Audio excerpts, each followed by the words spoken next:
Hey guys, how's it going? Hope you're doing well. My name is Crown, and today I'm going to read you some very interesting stories that I hope that you're gonna love. And now, without further ado, let's go!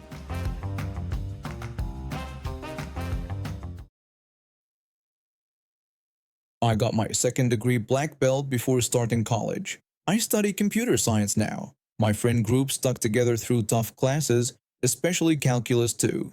After finishing spring semester, we went to celebrate at the local arcade. Our group had me as the driver since I don't drink much. My childhood friend who could roast anyone with words, her younger sister who gets anxious when strangers touch her, and my metalhead buddy studying mechanical engineering. The younger sister feels like my little sister too, and I'm protective of her. We wanted a fun day with games and drinks. We didn't know we'd meet 3 entitled people before the day ended. Chapter 1. The Arcade Adventure. We got to the arcade at noon and decided to eat before playing. My metalhead buddy went to charge his arcade card while the younger sister needed the restroom. I showed her where it was, then had to use it myself when my breakfast disagreed with me. Walking back to our table, I saw a kid about 10 years old near our stuff. He reached for something when my friend spotted him. She yelled at him for being a thief. The kid ran away. We ate without seeing the thief again and talked about our semester. We laughed about a guy in our English literature class who proposed to his girlfriend after his presentation. After eating, we played games. I found a punching game like Dark Souls meets boxing. After winning, I joked with my metalhead buddy about praising the sun. Meanwhile, the sisters were at the Galaga cabinet when trouble returned. A woman yelled at my friend for shouting at her son and traumatizing her little angel. My friend asked if she meant the thief who tried taking our arcade cards. The woman started denying this when the younger sister screamed. She told someone to stop picking her pocket. I rushed over ready to protect her. The kid from earlier had his hand in her pocket and held her driver's license. My friend told the kid to return the license immediately. The kid ran behind his mother. The woman slapped the younger sister across the face. She started scolding her for screaming, but my friend and I yelled at her for having no right to do that. The woman puffed up and lectured us about respecting elders. She demanded we apologize to her and her angel. She called my friend a female dog. My friend calmly told the kid she was sorry his mother couldn't afford a game card and had to sleep with many men to pay bills. She warned him stealing leads to jail or getting beaten up. Then she commented on the woman's supposed limited income. The woman's face turned red. She accused my friend of calling her a harlot and being disrespectful. She pointed at the younger sister. I stepped between them with a Scottish accent. I told the woman her kid harassed the ladies twice. I pointed out the security cameras and told her to leave them alone. My metalhead buddy said it was ridiculous. She wanted an apology for her son getting caught stealing. The woman screamed at us, but security arrived. We weren't the only victims, just the only ones who caught the kid. Security kicked out the woman and her son. We played for a few more hours. My friends had some drinks, not enough to be drunk, but over the driving limit. I drove as planned. On the way home, my metalhead buddy got a text from his girlfriend asking for some items, so we stopped at Target. My friends also needed milk. We didn't know more entitled people waited ahead. Chapter 2. Target Practice.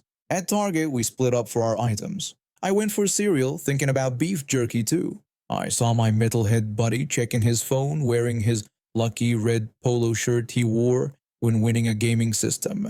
Someone yelled at him for slacking on an important day. He tried explaining he didn't work there, but the manager cut him off. She said he'd be fired for addressing his manager that way. My buddy decided to follow her for the story potential. When she tried taking his phone, he held it above her head.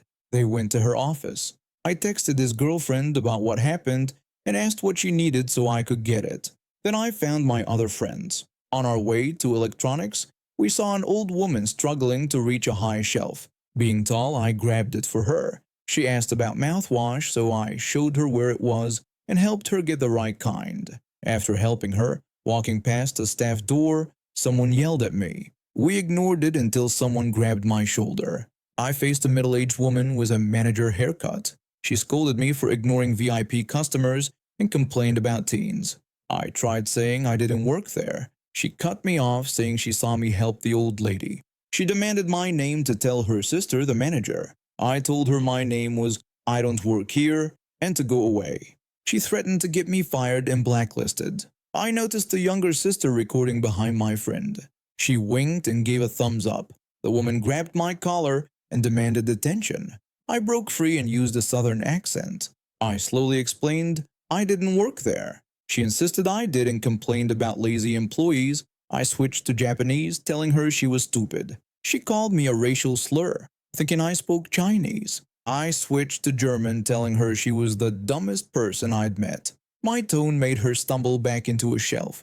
She accused me of pushing her and said she'd had enough disrespect. She tried punching me. I dodged. She threw another punch. I dodged again. Her third punch was weak with her thumb inside her fist. I let it hit me and heard a crack. She asked if I'd apologize now. She saw her broken nail and cursed at me. She threw a better punch at my stomach.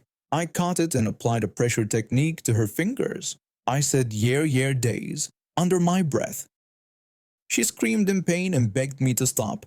I warned her to back off when I released her or I'd hurt her. She nodded and I let go. She jumped back, then tried hitting me with her purse. I dodged, and her purse caught on a shelf. My metalhead buddy appeared with security. The security guard asked what happened. The woman changed her story, saying I tried robbing her. I called her crazy and said she attacked me for saying I didn't work there. She claimed I broke her nail and tried breaking her hand. My friends said they saw everything and the woman threw 3 punches before I defended myself. The manager arrived with 2 police officers. She ordered my arrest. I mentioned the recording while stretching. The officers watched it and asked if I wanted to press charges. I declined, saying it was too much work. My metalhead buddy complained about the manager dragging him to her office, ignoring his protests, and checking if he worked at any target. The manager told him to shut up and called him lazy. She demanded the officers arrest us both. The officer said only the manager's sister would be arrested for assault. The manager argued with the officer and scratched him while screaming about arresting me. As the officer moved to handcuff her, the sister hit him with her purse. Both women were arrested for assaulting an officer. Aftermath. We decided we'd had enough and paid for our stuff. We got a 25% discount from the security guard. The manager and her sister left in a police car. A few weeks later, I asked the cashier about the manager. The cashier said she lost her job and got blacklisted after her sister harassed customers and attacked an officer. That's how we dealt with an entitled mom, a power-hungry manager, and her entitled sister in one day. I worked as an assistant manager at an upscale restaurant in the Bay Area. It was the kind of place where people made reservations weeks ahead and spent more on one meal than my weekly groceries. My job covered everything front of house, managing wait staff, handling complaints, and stocking the bar with fancy liquors. I also placed orders for everything we needed in those areas. Then there was the chef. He was a kitchen dictator who thought Gordon Ramsay was too soft. He'd worked there about 4 years and somehow convinced the general manager he was incredibly talented. In reality, he was mediocre with a gift for shifting blame. He never admitted fault when things went wrong. If fish was overcooked, he blamed waiters for picking it up late. If sauce was too salty, he claimed someone changed his recipe. When vegetables came out burned, he said the oven was faulty. It was never his fault. If you hinted he might have made a mistake, he'd explode. Kitchen staff walked carefully around him, and even the general manager avoided confronting him. Our ordering system was simple. I handled dining room and bar orders, while he managed kitchen supplies. We used the same supplier and our orders showed in a shared digital card before submission. This system worked well except when it involved the chef's ego. It was a Sunday evening in September, and I was at home checking the final order for Monday's delivery. My items looked good, but then I noticed something strange in the kitchen section. 20 cases of red onions. Not 20 individual onions, but 20 entire cases. We didn't even use red onions in our regular menu. Sometimes we'd order a small amount for private events, but never in bulk. A case contained about 50 pounds of onions. That meant the chef had ordered about 1,000 pounds of an ingredient we barely used. I knew this was a mistake. We had a private event that week needing some red onions, but only about 20 individual ones, not 20 cases. This had to be a typo or misunderstanding. I decided to call him to check before changing the order. It was his day off, but this seemed important. The order would submit automatically at midnight, and deliveries came early Monday morning when neither of us would be there. I called him expecting a brief professional talk. I started to explain that he'd added too many onions to the order, but he cut me off. He told me I had no idea what he needed and that he knew what he was doing. He told me to leave the order alone and not call him on his day off. Then he hung up without letting me respond. I stared at my phone, feeling frustrated and angry. This wasn't the first time he'd shut down questions about his decisions, but it was one of the rudest. I thought about calling our general manager about the situation, but then I decided I tried to help, but he didn't want it, so let him deal with what happens. The chef was off Sundays and Mondays. The order would submit at midnight. The delivery would arrive Monday morning when only prep cooks would be there. Those prep cooks knew not to bother the chef on his day off, even if a delivery seemed wrong. I closed the ordering system without changes. Whatever happened next would be on the chef. Monday afternoon, I got to the restaurant around 1 p.m. for my closing shift. When I walked through the back entrance, I knew the onions had arrived. They were everywhere. The storage area was packed with cases of red onions. They were stacked against walls, piled in corners, even on shelves that normally held dry goods. Each case was about 2 feet by 1 foot by 1 foot. 20 cases took up a lot of our limited storage space. The prep cooks looked confused but hadn't questioned the delivery. One of them came up to me as I looked at all the onions. He asked if there was a special event happening and why we had so many onions. I told him he'd have to ask the chef since it was his order. The prep cook said we don't even use red onions in our regular menu. I just nodded. When he asked if he should call the chef to check, I told him not to, reminding him how the chef feels about calls on his days off. The prep cook went back to work, leaving the onion problem alone. I did my work for the rest of the shift, acting like nothing strange was happening. Servers would see the onion mountain, look at me with questions, and I'd just shrug. Word spread that this was the chef's doing, and no one wanted to question it. Tuesday morning, the general manager arrived before the chef or me. I missed his first reaction to the onions, but heard about it when I came in for my evening shift. The general manager was usually calm and composed. He had to be, dealing with entitled customers and difficult staff daily. But the morning staff said he lost it when he saw all the onions. He asked why we had enough onions for the entire block and who ordered them. When told it was the chef's order, he went to his office to wait for the chef. I was setting up the bar when the chef walked in. He went straight to the office, and even through the closed door we heard the general manager's voice getting louder. He was shouting about wasting money on 20 cases of red onions, especially since we don't even use them regularly. I couldn't hear the chef's response, but knowing him, he was making excuses or blaming someone else. The meeting lasted about 30 minutes. When the chef came out, his face was red and he avoided looking at anyone. He went straight to the kitchen and started ordering his staff around, taking out his frustration on them. I kept busy at the bar, thinking he might confront me. After all, I could have changed the order despite what he said, but he never mentioned it to me. Not that day, not ever. The onions became a joke among the staff. We found ways to use them. Red onion jam, pickled red onions, red onion bread. But we couldn't use them all before they started going bad. Many went to a local food bank. 2 weeks after the onion incident, the general manager called me to his office. He told me they were making changes to kitchen management. When I asked what kind, he said they had let the chef go and hired someone new starting next week. He didn't explain why, but he didn't need to. The onion incident was just the latest in a long line of mistakes, tantrums, and bad decisions. I think the money lost finally pushed the general manager to make a change. The GM thanked me for being professional, saying he knew I'd tried to prevent the onion situation. I told him I called the chef about it, but he told me not to question his orders. The GM nodded and said they checked the phone records, and that was one reason he decided it was time for a change. He said the kitchen needed someone who could work with the rest of the management team. The new chef was much better. She was talented, organized, and open to communication and feedback. The kitchen staff seemed happier, and the whole restaurant atmosphere improved. I learned when to push back and when to let things play out. As for the chef, I heard he had trouble finding another job at a good restaurant. Word travels fast in the food service industry, especially in the Bay Area. His reputation for being difficult followed him. Last I heard, he worked at a chain restaurant in the suburbs, a big step down from our high-end place.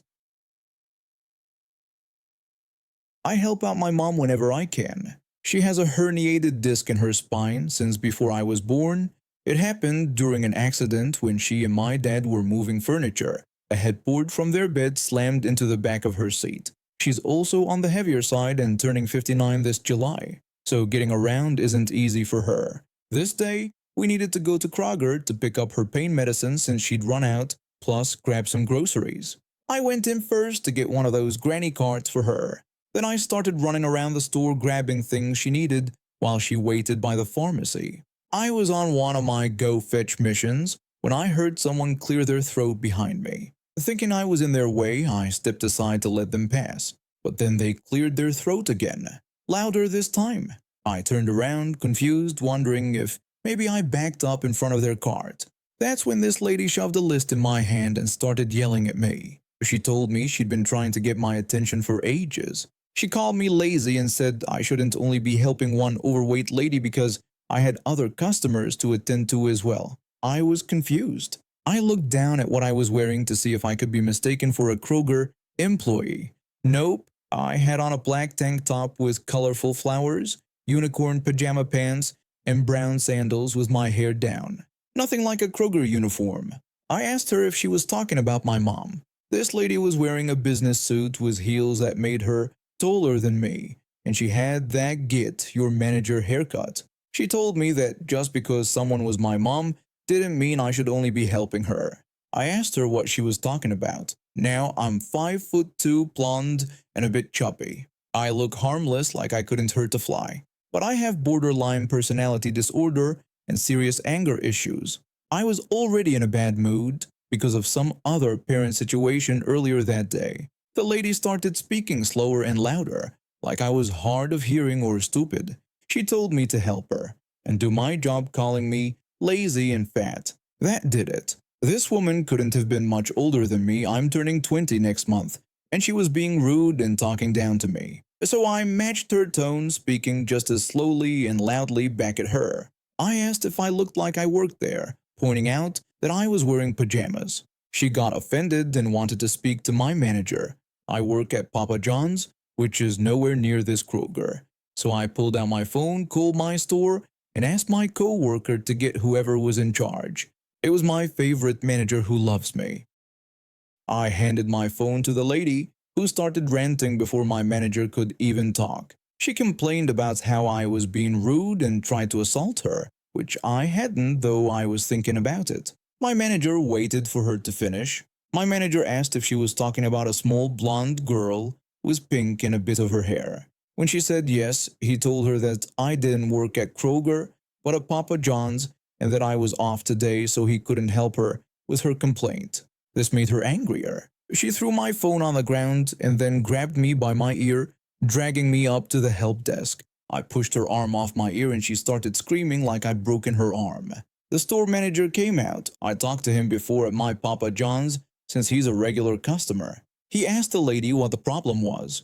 She shouted that I was a bratty employee who had assaulted her and refused to help her. She wanted free groceries and that I pay for her medical bills. My ear was hurting, but the lady's arm wasn't even red, where I'd pushed it away. I didn't do anything to hurt her.